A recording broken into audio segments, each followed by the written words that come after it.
General,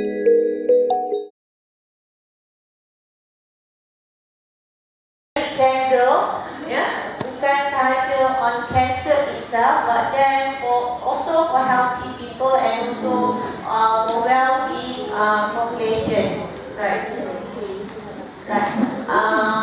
So dalam pemakanan, saya cakap PM juga bahasa Inggeris, tak ada masalah kan? So dalam pemakanan, terutamanya tentang pemakanan sihat ya, especially untuk pencegahan kanser. Kalau kita lihat, kanser ni adalah a very progressive disease, whereby it start on prevention and then on treatment and also survival. Right. Saya tak nak banyak sentuh kepada treatment. Kita lebih khususkan kepada prevention and also survival, sebab prevention and survival ni adalah lebih kurang ataupun similar as a healthy population. Sebab kita punya cara ataupun tips untuk mendapat ataupun adapt to healthy lifestyle is on prevention and survival, right? So, kenapa kita perlukan good nutrition ya? Pertamanya adalah kita tahu most of the cancer, 1/3 daripada semua kanser boleh dicegah. Ya, kita tahu risiko, faktor risiko kanser ada yang tidak boleh dicegah dan yang boleh dicegah kan. Yang boleh dicegah tu mostly on our lifestyle. Ya, so 1/3. So kalau kita katakan keseluruhan 1/3 daripada kanser tu boleh dicegah. That's why a good nutrition and healthy lifestyle adalah salah satu cara untuk pencegahan. Right. Another one, kita tahu bukan sahaja untuk pencegahan kanser, tapi kepada semua orang dan juga intentionally, a good nutrition akan memberi kita orang kata stay healthy during our treatment. Kalau waktu treatment kita dah sihat, lagi bagus untuk orang cakap kita menjalani terapi. Tak adalah masalah dari segi side effect daripada treatment, dan tapi juga kita akan merasa lebih sihat. Another thing, kita dapat maintain a healthy weight, ya, especially untuk diri sendiri dan juga yang lain, ya. Dan juga di samping itu juga kalau yang mengalami keadaan overweight ataupun obese, salah satu cara ataupun dengan pemakanan yang sihat dapat menurunkan berat badan. Sekarang saya share macam mana kita dapat membantu dan orang kata memberi tips untuk penurunan berat badan, ya. Another one, ini saya rasa secara general ya, sebab bila umur kita meningkat, terutamanya pada usia 30 tahun ke atas, kita akan mengalami keadaan gula dalam darah dan juga lipid dalam darahnya yang akan meningkat kalau kita tidak menjalani penghidupan yang sihat, ya. Right. Okay. Selama ni, bila kita sebut pasal pemakanan sihat, pernah tak kita terfikir macam mana kita nak jaga pengambilan makanan kita? Ada tak? Pernah tak terfikir kan? Tapi tak tahu bagaimana. Ataupun mungkin cara yang saya ataupun anda buat mungkin betul, tapi setengah orang mungkin lain, ya.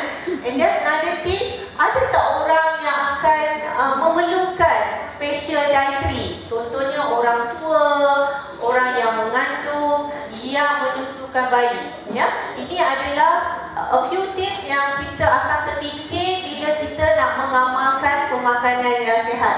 Another thing, especially macam saya memang mempunyai risiko yang paling tinggi untuk mendapat chronic diseases, ya. My family history is very high, especially on cancer, diabetes, CVD, and also hypertension. So this is one thing why I'm thinking of to adapt a healthy lifestyle and also to have a healthy dietary intake. Right. Another one, have you think about the food that you eat? Macam sekarang, alhamdulillah, most of our community dah ke arah orang kata eat clean. Ya, macam sekarang kan, perempuan semua dah makan.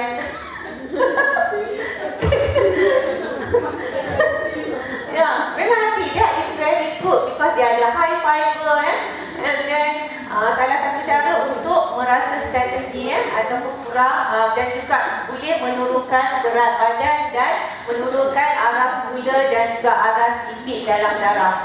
Ya, and then mungkin kita pun pernah ada pengalaman untuk orang kata mengubah diet kita sebab mungkin pada waktu dahulu kita ada mengalami keadaan chronic disease or where else kita ada juga mengalami keadaan berat yang badan berlai daripada dulu kecil sekarang dah besar.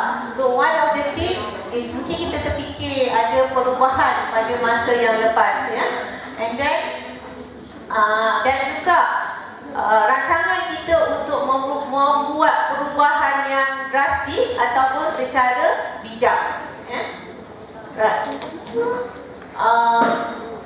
Dalam pemakanan, saya rasa semua orang faham a healthy diet is a comprise of 4 characteristics. Number 1 is adequate, balance, and then moderate and variety. Ini adalah 4 elemen dalam pemakanan sihat. In fact, dalam kita kata sunnah Rasulullah pun ada cakapkan perlu makan secara seimbang ataupun kita makan sebelum perut kita rasa kenyang. Stop, kan? Sama je macam kita katakan secara overall, 4 komponen ni adalah yang memberi elemen dalam diet yang sihat, iaitu adequate, seimbang, apa kita kata mencukupi, balance, seimbang, moderate, kesederhanaan, variety iaitu kepelbagaian. That's why I memang not against, tapi I tak suka bila orang kata is too rigid to pemakanan. Kata yang ni tak boleh makan, tak boleh makan. It's not that Kita tak boleh rigid kepada pemakanan, tapi kita perlu tahu bagaimana untuk mengawal dan mengambil yang terbaik. Right. Okay. Tips yang pertama dalam healthy eating, saya rasa saya tak sentuh banyak sangat Mostly kalau kita katakan on prevention ataupun survival healthy population, kita based on piramid makanan Malaysia. Sebab dalam piramid makanan Malaysia, the 4 elemen tu telah dititik beratkan. Tapi saya lebih suka untuk kongsi dalam ini tak perlu. Sebab nanti dia akan jadi confused. Yang paling penting adalah tips untuk pemakanan sihat adalah konsep energy balance, energy in and also energy out, ER-EO. Paling senang. So kalau kita tahu, let's say kalau kita punya input ataupun energy in kita ambil secara berlebihan dan kita punya physical activity ataupun exercise kita kurang, akan menyebabkan berat badan bertambah. I banyak, A kurang. Okay, another one, kalau kita nak maintain, it means that you have equal balance of energy in and also energy out. Sama saja. That's why you have a stable weight. You can maintain your healthy weight, or ideal body weight. Okay. Coming soon, saya pun sama. Right. Another one is on losing weight, whereby you can have input sikit, output banyak. Tetapi this is not the good one. Memang kita kata kita nak lose weight, tapi cara yang betul.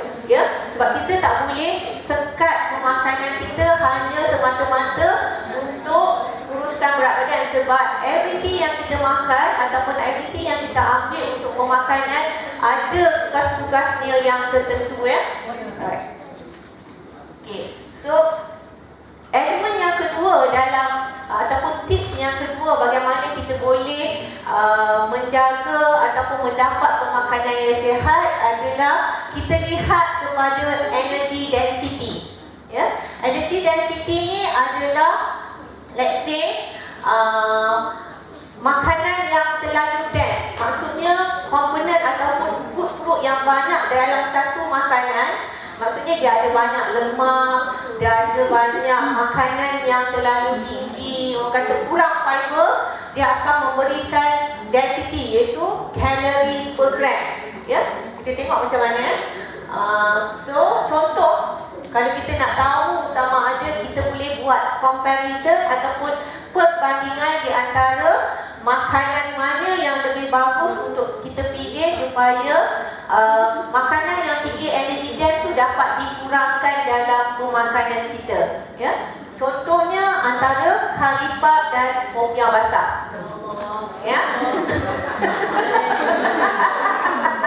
Ataupun sandwich yang kita makan tadi. Ya, nanti kita lihat. Okay, let's say karipap tu satu ketul, one piece of karipap, estimation beratnya adalah sebanyak 48 gram, whereby the calorie is about 553 calorie. So the energy dense adalah kalori per gram, bermaksud kalori dibahagikan dengan berat makanan tersebut. So kita akan nampak energy dense dia ialah 3.19 kalori per gram. Compare with popiah basah, dia punya kuantiti ataupun kuantiti sama dan berat dia lebih kurang sama, iaitu 40 ke yang tadi 48. Kalorinya a bit low, 74 kalori kan. So the energy dense, bila kita tengok pada energy dense is about 1.85 kilokalori per food. Ya.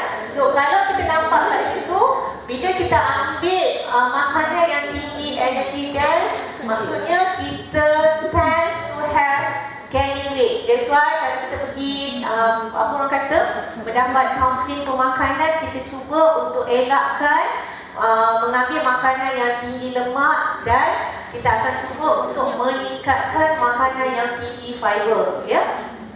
So faham kan tadi? Faham betul. Okey, thank you. Ulang belajar. Okey, yang ini lagi bagus. Yang ini saya memang saya nak share. Dan ini adalah yang disarankan oleh pihak kesihatan, Kementerian Kesihatan Malaysia. Kita boleh tengok daripada pinggan sihat Malaysia. Kita ada suku-suku separuh. Ya. Okay. Apa yang dimaksudkan dengan suku? Apa yang dimaksudkan dengan separuh? Ya, kita ambil pinggan kita biasa ya. Whether you gunakan morning wear ke, you guna coral ke, you guna noritake ke, melamin ke, sama je pinggan yang kita gunakan, tetapi kita perlukan pembahagian yang betul, yang mana kita boleh kita boleh lihat melalui suku-suku separuh. Ya, so suku ni suku, yang ini separuh. So suku bermaksud daripada kumpulan karbohidrat. Tahu kan karbohidrat apa? Ya, contohnya ialah nasi, yes, roti, lagi, yes, mie kan. Kemudian satu lagi yang you makan tadi dalam pack tu, bijirin. Ya, itu pun salah satu adalah sumber karbohidrat untuk di dalam pinggan suku. Ya, satu lagi suku adalah sumber protein. Sumber protein semua tahu kan? Contohnya yes, ikan, ayam, soto, seafood, daging, ya, dan juga telur. Ya, itu termasuk dalam suku pinggan untuk sumber protein. Dan akhir sekali adalah separuh, iaitu daripada kumpulan sayuran dan buah-buahan. So maksudnya dalam separuh ni kena make sure separuh pinggan tu perlu ada sayuran dan buah-buahan. Dan saya pasti our Malaysia memang kurang untuk kata pengambilan buah-buahan kan. Memang susah lah ya. Tapi dalam satu hari pemakanan ataupun katakan kita punya menu pemakanan sehari, make sure kita perlukan 2 serving ya. Maksudnya satu serving, contoh kalau kita kata ambil pisang, 1 biji pisang, bukan setandan ya. Satu biji pisang makan tengah hari, 1 biji lagi makan malam. Itu kita dah dapat fiber, 2 serving untuk kumpulan buah-buahan. Ataupun contoh yang lain yang paling senang ialah buah apple. 1 biji makan malam dan juga 1 biji makan tengah hari. So you dah dapat 2 serving bagi kumpulan fiber daripada buah-buahan ya. Dan juga temikai, bukan bermaksud 1 biji ya. Kita ambil, biasa kita kalau kita beli kat luar, dia slice, 1 slice ya. Sama juga macam lenas, 1 slice, bermaksud 1 serving. So untuk buah-buahan paling bagus ataupun yang disarankan adalah 2 serving untuk 1 hari ya. Sayur-sayuran you can have a lot, tak ada masalah. Tapi secara optimum yang you boleh dapat adalah dengan 3 serving. Contohnya kalau kita ambil sayuran yang masak ya. Maksudnya bila kita masak, pastikan lebih kurang dalam 1 cup ya. 1 cup kalau kita ukur secara household measurement, lebih kurang dalam 5 sudu besar ya. Kalau kita ambil sayur kan, kita celuk sayur 5 sudu, bermaksud bersamaan dengan 1 cup, bersamaan dengan 1 serving fiber ataupun satu serving daripada kumpulan sayuran ya. Itu untuk yang masak. Kalau yang dah masak, lebih kurang bersamaan setengah cup. Cup yang kita minum cawan yang kita buat teh tu kan. Maksudnya setengah, yang mana lebih kurang dan you akan dapat dalam 4 ke 5 sudu besar jugalah kalau you celuk. Sama juga kalau you ambil ulam-ulaman, ambillah sebanyak yang mampu ya. Right. Okay. Ini contoh, ini adalah paling untuk sesuai ya. Okay. Another tips untuk kita dapat mengamalkan ya pemakanan yang sihat. Yang pertamanya, kita ini pun dalam sunnah Rasulullah pun kita punya makanan pun kalau boleh 40 kali kan. Sama jugalah saranan supaya dapat healthy eating tu dengan makan secara perlahan. Janganlah slow motion sangat ya. Maksudnya jangan terlalu gelojong ya. So lebih kurang dalam 20 minit. Kita pun selalu spend makan pun lebih kurang macam tu, ataupun 10 ke 15 minit. It's a good time for you to have a good meal. Another one, jangan makan waktu lapar ya. Bila kita lapar, kita akan nak makan banyak dan kita rasa semua benda kita nak ambil ya. Memang akan berlaku, especially kalau tengah hari yang mana you tak makan breakfast, you akan makan dengan banyak ya. So you akan ambil ataupun you akan tend to have energy dance ya, food energy dance yang tinggi. And then ini pun sunnah Rasulullah. Macam mana? Okay, kejap. Okay.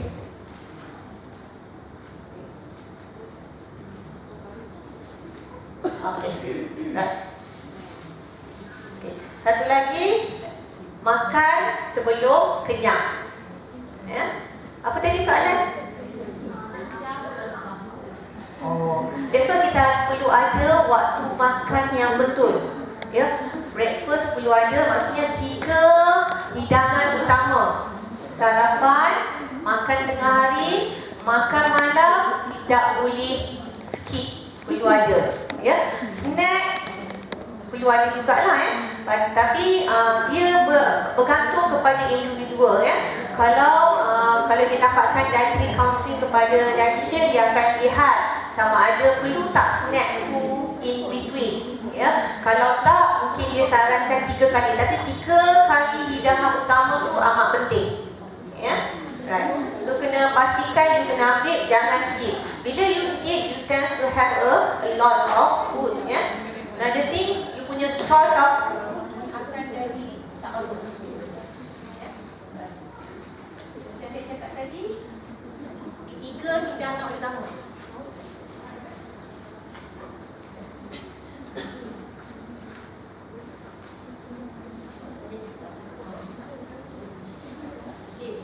Hidangan utama. Snack tu adalah snack if necessary. Sebab ini bergantung kepada individual. Sama ada individual tu dalam berat badan yang normal dan juga dia punya aktiviti dan umur tu dalam tahap yang sesuai. Baru kita akan perkenalkan snack. Tapi snack adalah boleh sekiranya kalau kita ambil macam tadi kan, a palm of, macam kita kata segenggam ke kacang ya, ataupun fruits ya, yang lebih sihat. Jangan skip hidangan ya. And then ini pun sama, terutamanya mostly kita banyak makan di luar compare food ya, masak sendiri ya.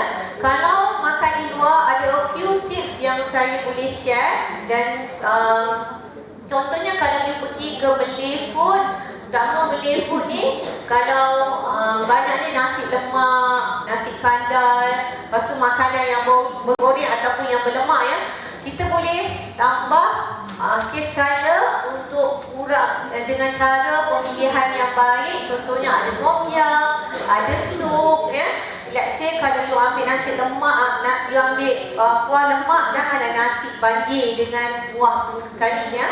Just ambil dia punya orang kata lauk je saja ya. Kalau nak ambil pun mungkin dalam satu sudu, tak adalah banjir nasi tu macam nasi kandar kan, penuh ya.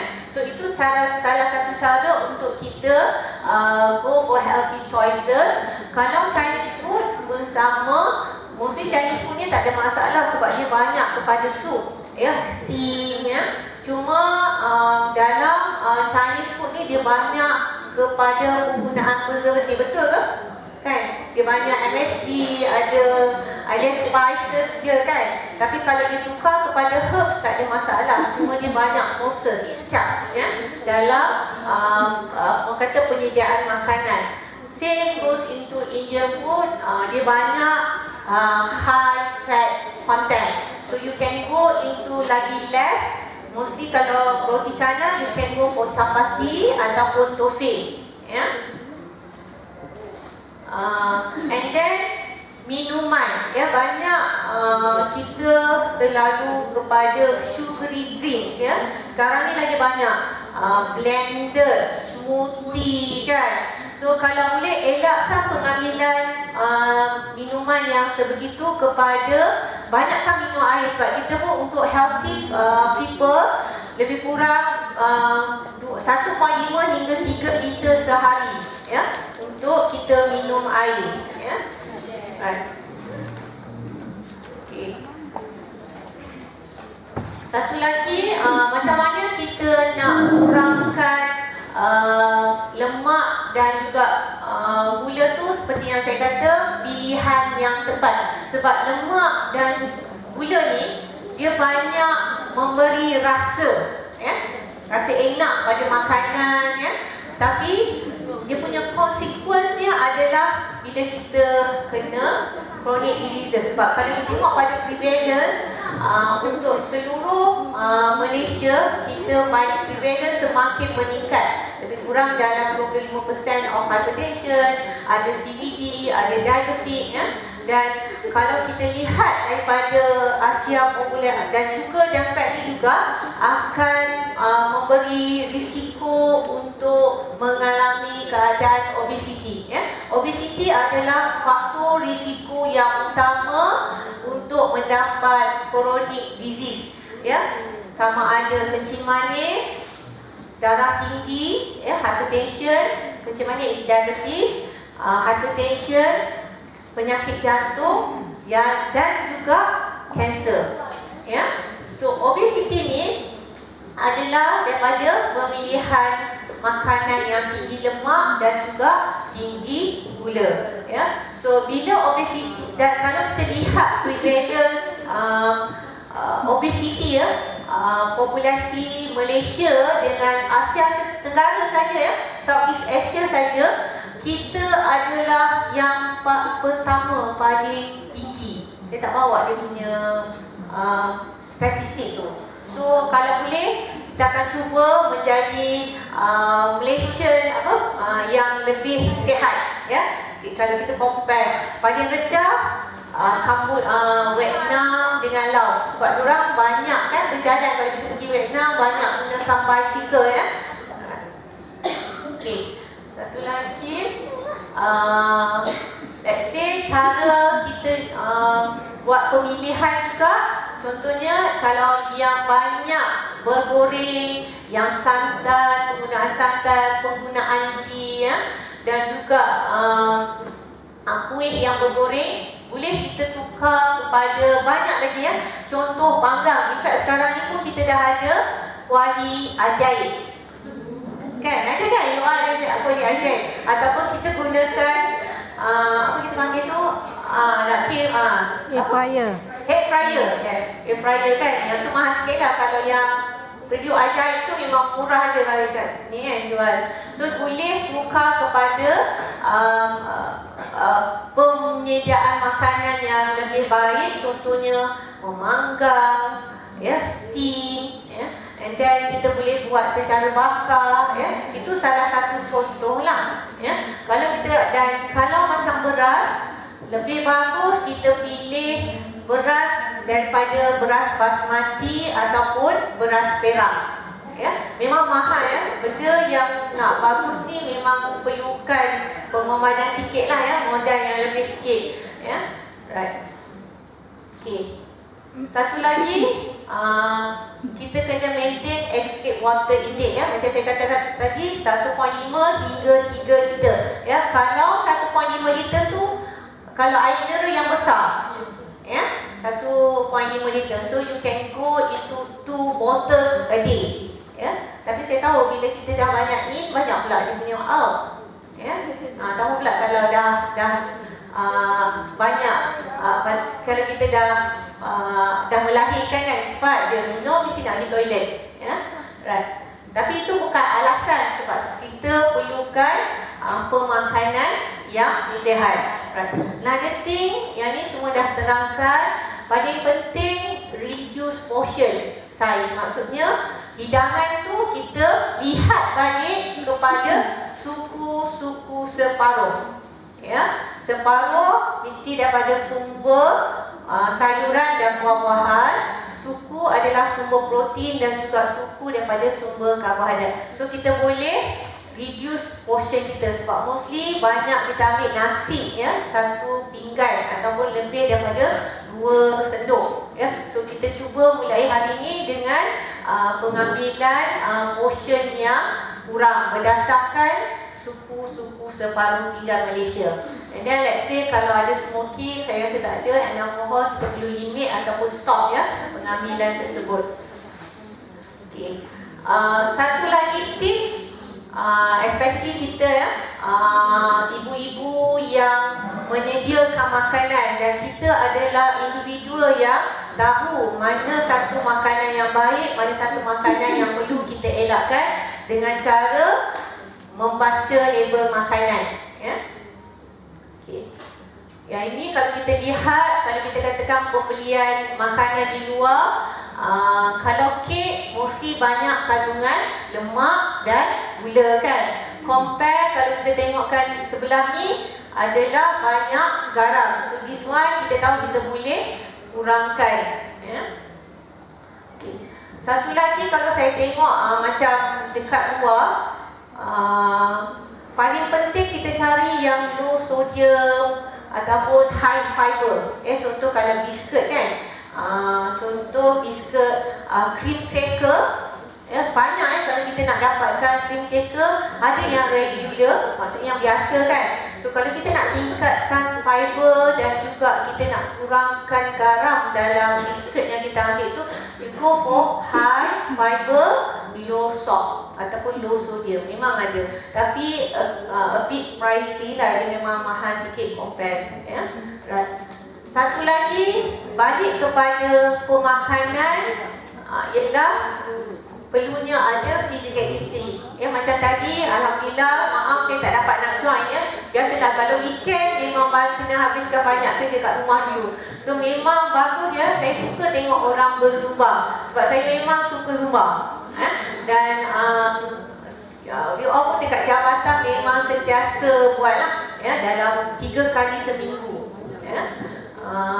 Dan pastikan ya, aktiviti fizikal ataupun exercise yang anda lakukan itu adalah bersesuaian dengan diri anda ya. Kalau tak mampu, kita mulakan dengan perlahan-lahan ya. Jangan buat pergerakan yang terlalu drastik ya, takut terkejut badan kita ya. So you start dengan aktiviti yang suit you. And then biasanya duration lebih kurang 20 ke 30 minit sehari ya. Dan paling bagus ya, saranan untuk melakukan aktiviti adalah 3 hingga 4 hari seminggu, ataupun kita boleh katakan 150 minit per minggu ya. Maksud that's why kita kata 3 hingga 4 kali, sebab satu kali kita melakukan exercise lebih kurang 30 minit ya. So dia bawa dapat 90 kalau 3 kali. So kalau 4 kali, then you can have about 120, so 150. Itu paling bagus untuk kita punya tingkatkan physical activity ya. Let's say you have a difficulty to start your exercise within 30 minutes per day ya. You boleh buat 10 minutes pagi, 10 minit tengah hari, 10 minutes petang. So you dah total up 30 minit. Sebab saya tahu kalau nak mula, untuk dapatkan 1 minit pergerakan pun sangat susah. Kan? Betul kan? Saya cuba, memang susah ya. Bila you nak buat 1 minit ya, sebab you non-stop. Kalau 30 minit, alangkahkan 30 minit. So you start with slow but regular ya. The concept slow, regular, then after you can start dengan hard impact, baru you boleh consistent. So buat 30 minit sehari. Kalau tak boleh, you can divide into each of time yang you boleh buat dalam 10 minit. Kalau 5 minit tu mungkin impact dia tak banyak, tapi at least you move your orang kata anggota badan, so you have a good shape ya. Okay. Satu lagi, let's say mostly kita kata banyak excuse ya bila kita nak start physical activity. So let's say kalau you driving, pastikan you park paling jauh, so you dapat step ya. Ya. Saya punya bangunan kat depan, saya akan parkir kat belakang sebab saya nak ada step. Dan kalau nak pilih 30 minit untuk maintenance your apa orang kata body weight, saranannya ialah 10,000 steps per day ya, 10,000 steps per day ya. Itu paling bagus. Untuk losing weight mesti more than 10,000 steps ya. Right. And then kalau yang bekerja ada elevator, ada lift, make sure you gunakan tangga ya. Jangan gunakan any lift. Cuba untuk bergerak. Nanuan, kalau sekarang pun banyak kan deliver makanan. So ya, delivery. So jangan pergi yang delivery, pergi sendiri ke tempat, ataupun contohnya kafe ya. Tak payah pesan pada kawan nak beli makanan kat kafe, you sendiri turun dan beli makanan ya. Itu salah satu cara. And then kalau petang ataupun weekend, kalau kita ada anak ataupun cucu yang boleh bawa ke padang permainan, tak payahlah kita duduk membawa ya. Kita sama-sama involve sekali dengan anak ataupun cucu-cucu ya. So itu satu cara untuk kita bergerak ataupun melakukan aktiviti ya. Right. Okay. Ini adalah piramid makanan. Contohnya kalau kita katakan kita cuma melakukan kerja rumah setiap hari, lakukan dengan banyaklah piramid. Kalau kita berjalan pantas, ya macam apa okey. 5 minit tu maksudnya berjalan pantas maksudnya 5 hingga 6 kali seminggu, dan paling kita perlu kurangkan jangan banyak duduk. Right. So, I think dah habis. Cuma saya nak tanya ni lah tentang healthy eating media. Kalau katakan ya, kalau saya makan banyak tapi saya tak bersenam, okey ke tidak? Tak. Tak okey kan? Ke? Betul? Ya. Right. So, still salah ha? Betul. Good. Ya. Sebab apa pun yang kita makan, kita akan pastikan senaman tu adalah senaman yang dapat memberikan kesihatan badan kita ya. So kita akan boleh makan dengan yang bagus ya. Another one, chocolate. Adakah bad for you? No. Okay. Tengok betul? Sebab dia sebenarnya macam ni ya. Kalau you nak makan, make sure that chocolate tu a dark chocolate. Jangan white chocolate, jangan milk chocolate. Sebab dalam white chocolate dan milk chocolate tu dia ada banyak penambahan gula.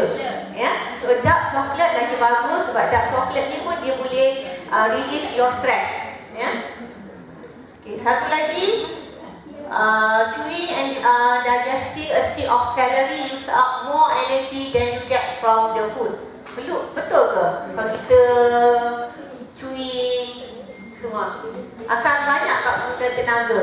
No. Yes. Tengok ya. Tak. No. Tak ada apa-apa sebab dia cuma kita makan je. Ya. Sebab ada setengah orang dia punya excuse dia tak nak exercise. Dia kata dia makan celery dah cukup dah. Dia akan gunakan tenaga. Sebenarnya tak ada apa pun. Ya. Right.